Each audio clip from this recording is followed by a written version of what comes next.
This is Chaitanya Lalithambika, and I am one of the directors in Indusveda Organics. So when the world is moving towards future, so a future is technology. So we at Indusveda, we have incorporated various types of technologies which include aquaponics, hydroponics, permaculture, tissue culture, and stem cells. So,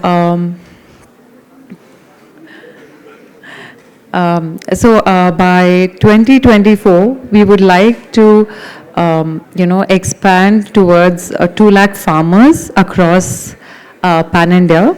So currently, we are working with about 1.5 lakh farmers across across India in 6 states and 60 villages. So that's where we are, and we would like to put our farmers' products in a very futuristic manner. Thank you.